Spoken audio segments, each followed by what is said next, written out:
Hello and welcome to this week's episode of Movie Magpies. I'm your host, as always, Will, and here with me is my co-host, Monique. This week we'll be talking about another great film, this one being Joker. Warnings for mental illness and depictions of graphic violence. With all that said, let's get straight into it. So, Monique, what is Joker about for people who don't know? The Netflix summary is, in 1981, Gotham City, a struggling, mentally ill comic battles to be seen. His life takes a dark, gut-wrenching turn after he lashes back at attackers. So basically, it's an origin story for the Joker in the DC universe. Yeah, which I think is quite ballsy to do because for people who have read the comics, and I don't expect people to have read all of the Batman comics because that's an intense endeavor, there are so many. But that's so much to read.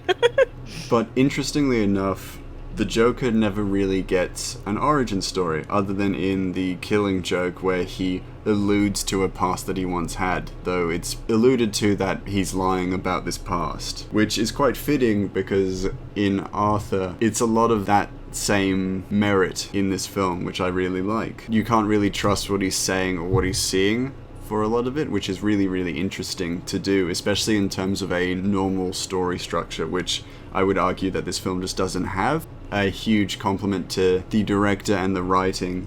This film does that really well. I completely agree with you.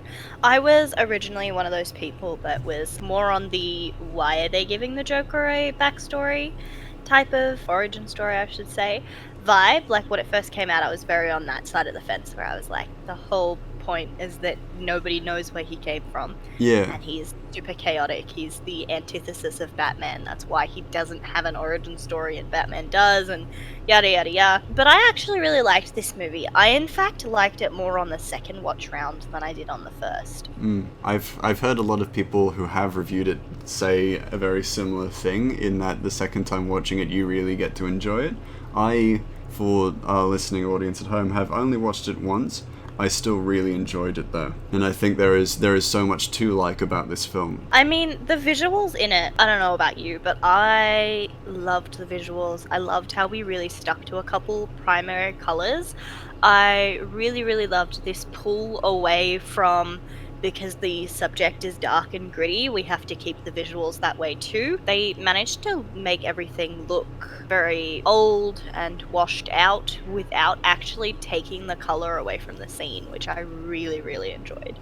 Yeah, absolutely. And I think that this film does that really well in that it still uses quite vibrant colors. The two main colors that I noticed being used constantly were the tungsten yellow, or in some parts mustard yellow, and a deep, deep blue. So the film never sacrifices vibrance for mood, and yet it still manages to master both of those in order to create a very sinister feeling film. Or not sinister, but unnerving film where, though the colors are quite vibrant, or at the very least not monotone, you still feel this sense of unease because of the subject matter. I just can't say, I just love the use of primary colors in this, I suppose. I can't really say more than I can't get enough of films that aren't visually dark. Subject matter can be what it wants, but there's something really, really easy to watch and engaging about having a varied... Well, this isn't even a varied color scheme, just a bright color scheme. It's a very simple color palette, but what I wanted to ask you, Monique, do you think that the Joker chose more to go with a stylistic approach to mood and color palette as opposed to sticking with what most people knew worked, that being, the dark colors, the dark shades, all of that, for making a film that has a more morally dark undertone? Pardon? I didn't really understand that, sorry. So do you think that, let me rephrase this, so Joker definitely uses a more colourful style, but do you think it was an active decision made by the people in charge to go with a more stylistic look over something that was more tried and true? So a series... be stylized. To be more stylized. So stepping into that experimentation as opposed to exploitation of what works and what has been proven to have worked. Yeah, funnily enough, I was going to ask you sort of the same thing. Huh. I believe that it's possibly because of the way that they do his suit in the end, a play on the usual vibrant colours of the Joker. And that's what I wanted to ask you is, do you think that the reason that they stuck to those sort of more primary, simple colour palette, but kept it so vibrant, was to hark back to the fact that the Joker is usually like neon green and purple? Yeah. Classically, that's what everybody remembers him as. Is that what they were trying to hark back to with the vibrant colours and just keep it within their era that they were filming in, I suppose? The era of the movie, the 1980s? The 1980s. Well, that's definitely a good thought about it. I can't speak for what the director wanted, but I do feel like the use of color was very intentional, of course, because of course it was. It was all put in there specifically for the film, but the use of color was very intentional to create this sense of unease, because in the comics, the Joker is a very vibrant character who does horrible things, but he's still this vibrant character, and I don't think many versions of him in film come across that same way, where he's sinister but also jovial, which enhances his sinisterness, or the sinister nature of his character. And I think that's what this film does really well in terms of color. It's almost one of the best DC films that I say. Like, touch wood, please, nobody come for me. Just because it really does capture the essence of the Joker, which is that juxtaposition between whimsical and almost like childlike colors and stage presence, for lack of a better word. But then, of course, with his actions and his goals, the complete other, like, very dark, grim, violent, gritty. Yeah, absolutely. In terms of the arc of the film, it all goes in quite an interesting direction. We won't spoil anything for this review, but if you want to hear us talk more in depth about it, we will be doing that in our hour-long in-depth review of this. But we've talked a great deal about the color of Joker and the color of the film, but I think the next big thing about this that I think you and I both agreed on being one of the strongest parts of the film is the soundtrack, the score. The music, even just audio cues in general, rather than like the straight out musical pieces, are done so extraordinarily well in this film. I remember while we were watching, we were talking to each other about like the music sort of closer towards the end of the movie. Yeah, I think and after the even we were like, oh gosh, is it a violin that they use? It's a string instrument for sure. I couldn't that tell they had you, in the background. but possibly. I think there is definitely violin in it. Done very, very well. Yeah. So well. The composition is all just incredibly well done. It's all very purposeful in that it helps the film, as I've written it or as I've seen it, it helps the film lie to you or persuade you to be sympathetic to a character who in most walks of life would come off as quite untrustworthy. Because I think you and I can both agree that Arthur, on paper, is not a sympathetic character. Yeah, exactly. He's one of those people that if you read about his mentality and you were sort of, point blank, very emotionless going through the things that he was doing, you'd be like, this is not a good person. This is not someone that I can sympathize with. But the movie does a really good job of flipping that on its head and sort of putting you in his shoes.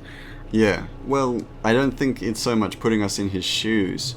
It's more a sense that because there is so little empathy for him, we feel this responsibility to empathize for him. Oh, you see, when I said put us in their shoes, I'm speaking a lot about the mentality of the film, trying not to go into spoilers, but the fact that a lot of the times the audience is sort of left going, wait, hang on, what? Question mark? There's a lot of confusion, and it, to me, feels a lot like being put in the mentality of the character. I suppose not as if we can sympathize with him and see why he's doing the actions that he's doing, but more that the film does a really good job of making us feel as disoriented as he does at times. Yeah, I guess that is definitely a way of looking at it for sure. Would you agree with me in this, that Arthur doesn't get an easy ride from the start of the film to most of the way through it. He doesn't get an easy ride.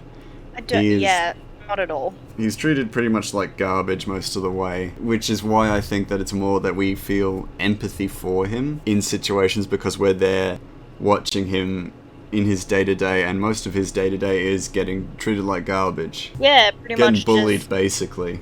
By pretty much everyone he while knows. He's down. Yeah. Would be a good way to put that. Like, it almost feels like wave after wave of bad things happen to him and that he can't catch a break. So I completely agree with you, and I understand where you're coming from there. Like, it's a very good way to put it.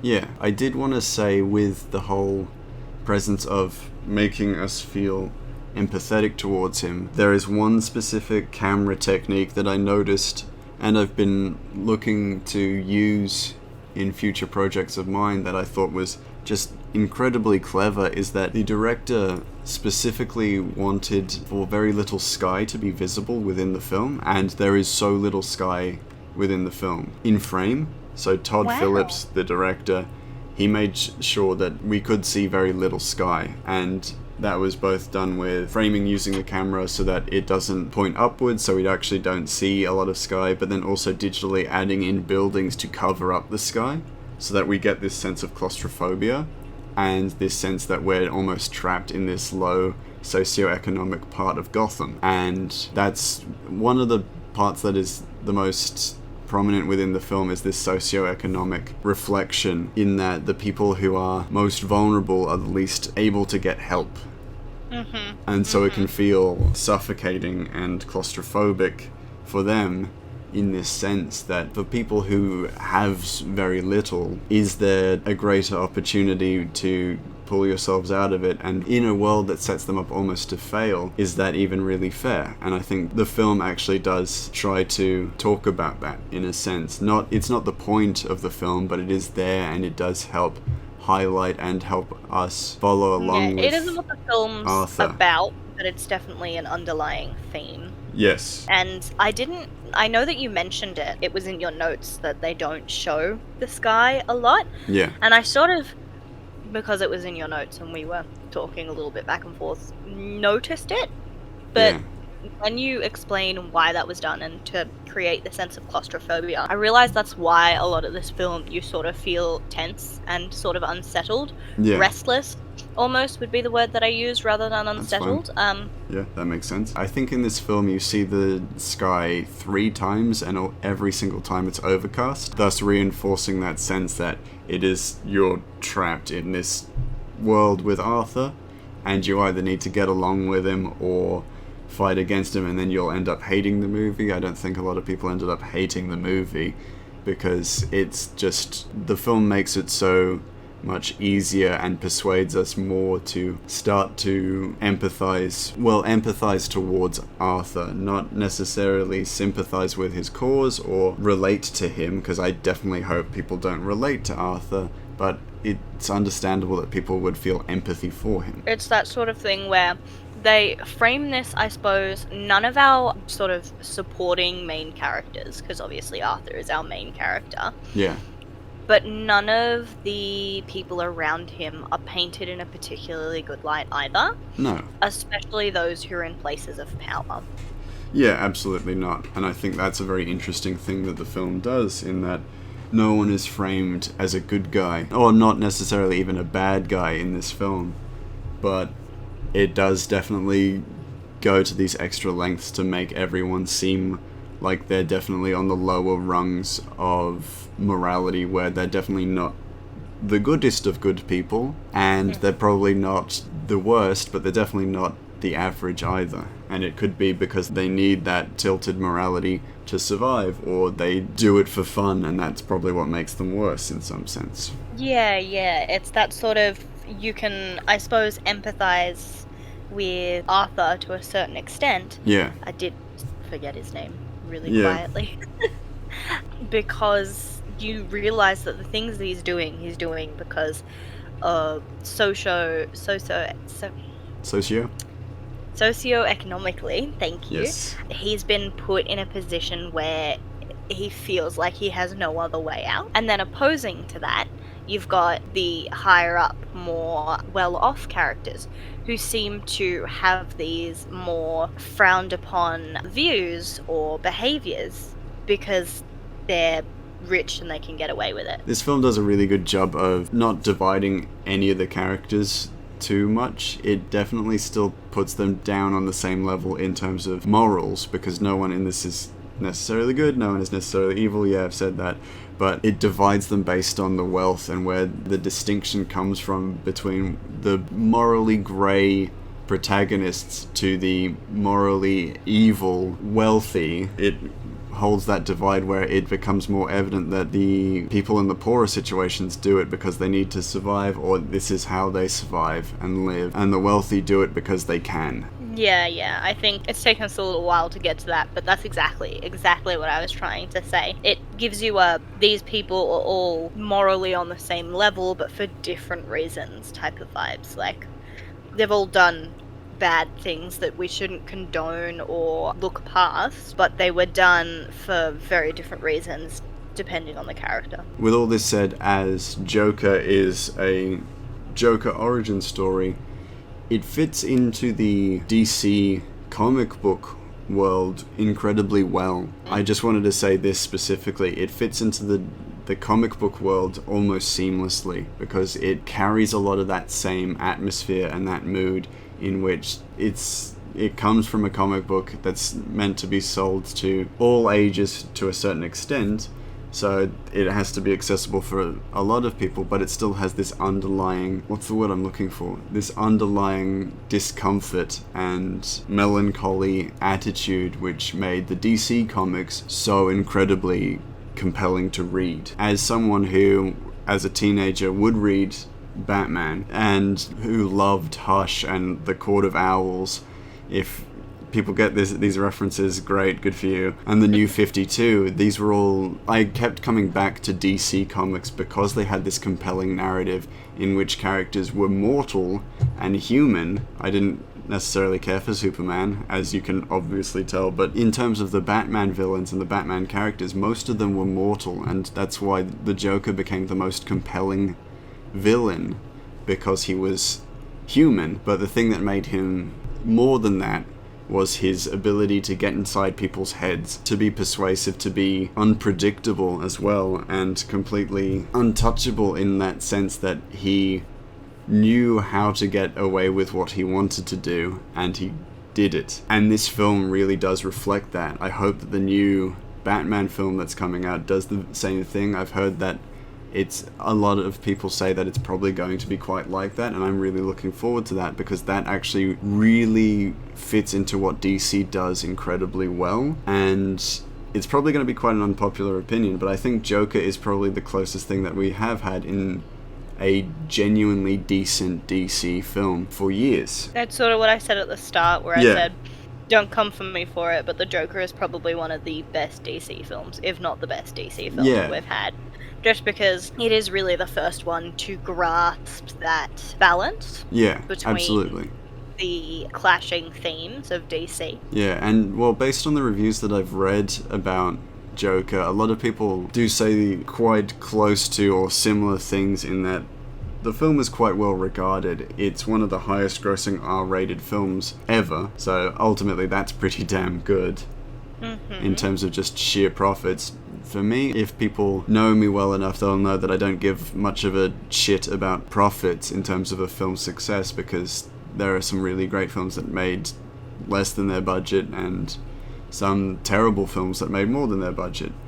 The initial budget was $70 million for Joker, and it made back $1 billion at the box office, which ultimately is a huge fucking success financially, and that's hard to argue with. I know there was a lot of supposed controversy about this film, and we're not really going to talk about that because it's not important. It's not really the point of the film, and it doesn't get to the point of what the film is. I think Todd Phillips genuinely did a really good job adapting a unique Joker story to film. He made it his own. The writers, he worked with Scott Silver on the screenplay, and they made a completely original concept, and it worked remarkably in their favor because it didn't try too hard to be a blockbuster DC film.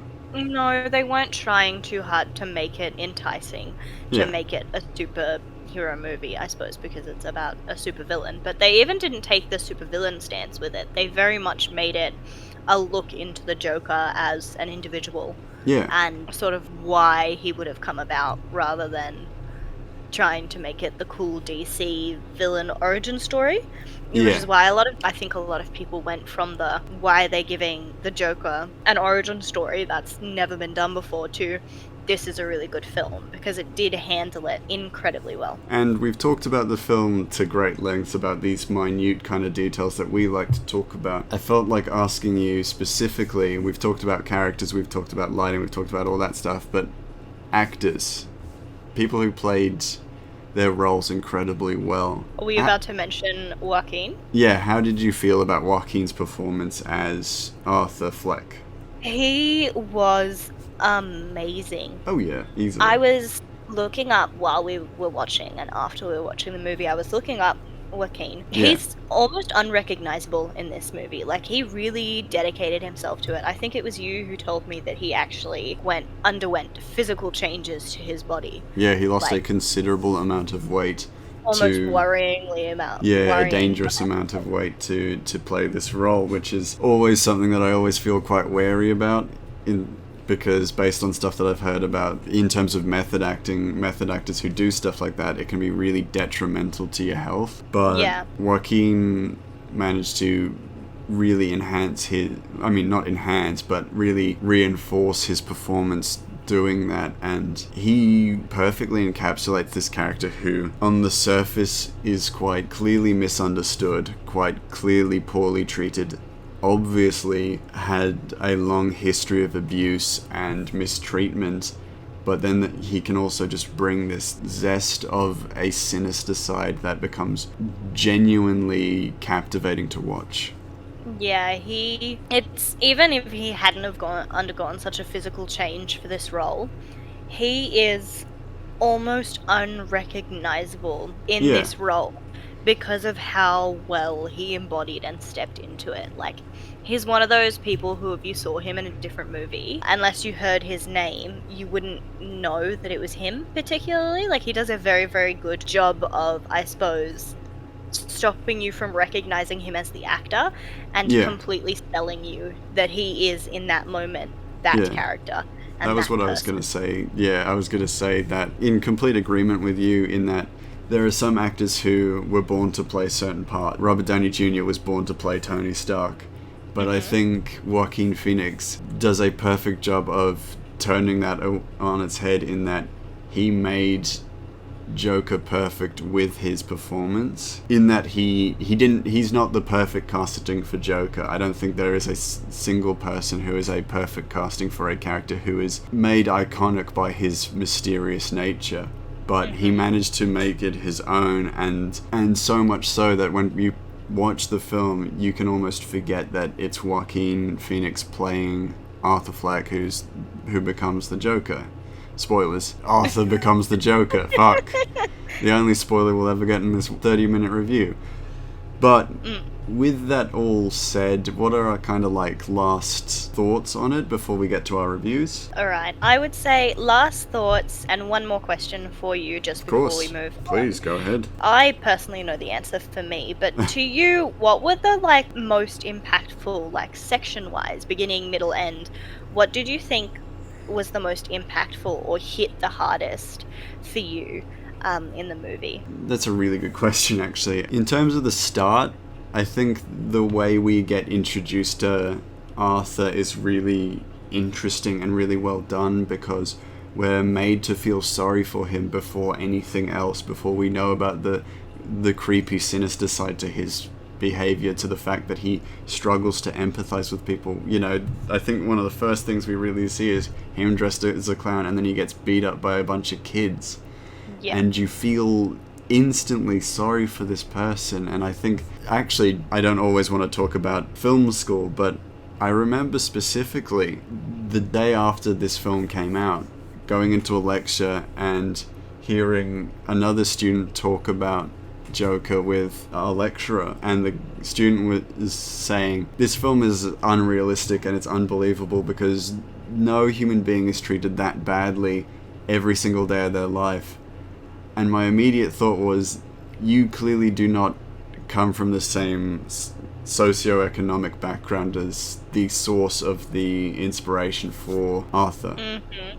Because, yeah, some people do, and it's horrible. And in a weird way, it's almost really telling, because instead of feeling sorry for this person, they just didn't believe that this was true or honest. They sort of almost had no suspension of disbelief. Yeah, and it's very much a reflective kind of... They recognized, Yeah, and it's very much a reflective kind of point comment. In that... Yeah, comment in that it almost seems like it's there from the point where the rich people were coming from, because they don't see that either. They don't see the struggles of the people that work for them. I found the film overall in points unsettling, but never unenjoyable to watch, because it is a really compelling film. It is 2 hours and 1 minute long. It is a long fucking film. Not the longest film I've ever watched, sure, but it is a long fucking film. It definitely uses that time. It feels longer than it is, for sure. I think that was one of the things that I said to you when we finished it. I was like, I can't believe that this movie is only 2 hours. 2 hours, like, yeah. 2 hours and a minute. But they use that time, yeah. Yeah. And in fact, that was what I was going to say was the most impactful, is absolutely. the last, not even half of the movie. It's probably the last 20 minutes, maybe 30 minutes of the movie, I think are the most impactful. Just they really do sit down and take their time and make you sit in your emotions for those 20 minutes. I kept sort of going, oh, I don't remember, because obviously I've seen the film twice now. I was like, I don't remember the end being this long. I swear that it finished up really quickly from here, because obviously when I'd first seen it, I wasn't analysing it, and so I had a sort of distorted time frame where I didn't realise how much it takes its time in those scenes, and it really does just bring that extra dimension to the film. Yeah, absolutely. With that all said, do you want to give your rating? What did you think of the film overall? I would actually give this one overall, on a rating scale, about 8 out of 10 clown masks. I think it's a really, really well done movie, and it takes you into the moment. It's a really good film to pull people into that sort of DC universe, more so the comics than the movie vibe. It does a really good job of pulling people into the DC universe. Yeah, for me though, I'm going to give it a 7 out of 10. Joker is a genuinely decent film to watch, and it has rewatch value for sure. I'm going to go back and rewatch the film again at some point soon. It does more for Batman fans than most of the current films in this DC cinematic universe, sadly, which is more an indictment on what they've currently been doing. I think they got onto a really good thing here. But that being said, it's not a perfect film, of course. It is difficult to watch in points. It can be quite unnerving. It can be long. It is a long film, so ultimately it's not the kind of film that you just I could rewatch that again, tomorrow or right after watching it once before. So that's why I'm giving it this score. Mind a break. Yeah, I think you need to take a break before rewatching it. That being said, it's a really good film. I still really strongly enjoyed it. And it's very interesting that you say that. I think that just really shows our bias of, I'm a bit of a horror gal. You're also a horror person. But I'm so you're going to say I'm a horror gal. We're both horror people. We both like horror. But I suppose I slide more towards psychological or tension building horror than you, I believe. Whereas yes, I wouldn't watch this film again tomorrow. I'll definitely watch it again. But I think that it just shows that my score is slightly higher because I kind of feed off that energy at times. Well, I think I should say that the tension building kind of psychological stuff is all really great. I think the reason why I gave it a slightly lower score than you is purely just because of the pacing, because there are points in the film that just definitely feel like they drag on a bit too long. Right. And if I'm being completely honest, in other films that we've talked about the pacing more so than anything. With Joker, I will say that the pacing is definitely far more on the slower side. That doesn't necessarily mean that it's not good, but it is definitely on the slower side, and you can almost feel yourself starting to grow weary of certain scenes as they kind of drag on. That's really the only reason why I gave it a slightly lower score than you. Fair enough. At any rate, this is definitely a film that I think both of us recommend you watch, of course. Absolutely. Please take care of yourself. It is quite a confronting, sort of gritty, dark film. Please don't let the bright colours fool you, but definitely a good one to watch. Yeah. And with that all said, we will wrap up this week's review. This was Joker. Yeah, it was Joker. Catch us in our other longer one to hear us talk more in depth about the more spoilery things in the film. Yeah, if you would like to hear our hint for next week, that is also in our in-depth review. If you would prefer to go to the in-depth review, watch the film first if you haven't, and then jump into it because we will be spoiling things along the way. Though, if you want to hear pointless research, ramblings about various little things within the film, and this week I actually have something slightly more off the beaten path for the pointless research, where it's actually me talking screenplay and story writing this time. So if you want to check that out, I am very intrigued. Yeah, if you want to check that out, move on to our in-depth discussion. But with that said, we'll see you next time.